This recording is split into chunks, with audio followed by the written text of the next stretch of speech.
శంకరుడు గురించి తెలుసుకోవాలి. ఎవరిని అడగాలి? ఎప్పుడు శంకరుడితో తిరిగేవాడిని అడగాలి. నారాయణుడిని అడిగారు. ఆయన అన్నాడు, ఏమో నేను పుట్టేప్పటికీ ఆయన ఉన్నాడు, నాకు తెలియదు. మరి ఆయనే ఉన్నాడంటే ఆయన తండ్రి గారు ఎవరో నాకు తెలియదు అన్నాడు. చతుర్ముఖ బ్రహ్మగారిని అడిగారు. ఏమో నాకు తెలియదు అన్నాడు ఆయన. అప్పుడు అందరినీ అడుగుతున్నారు. అసలు ఈ పెళ్లి సెటిల్ చేసిన ఆయన ఒక ఆయన ఉన్నాడు.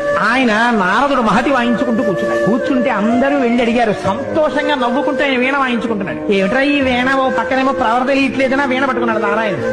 పట్టుకుని ప్రవర తెలియట్లేదురా, శంకరుడికి తండ్రి ఎవరు తాత ఎవరు అని అడిగారు.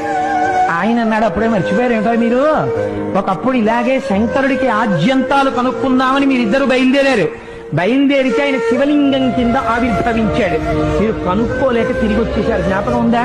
ఆద్యంతములు లేని వాడికి, అవాంగ్మానస గోచరుడికి, సర్వ సృష్టి స్థితిలయములు చేసేటటువంటి వాడికి, అటువంటి వాడికి తండ్రి ఎక్కడుంటాడయా? ఆయనే నాదస్వరూపుడు.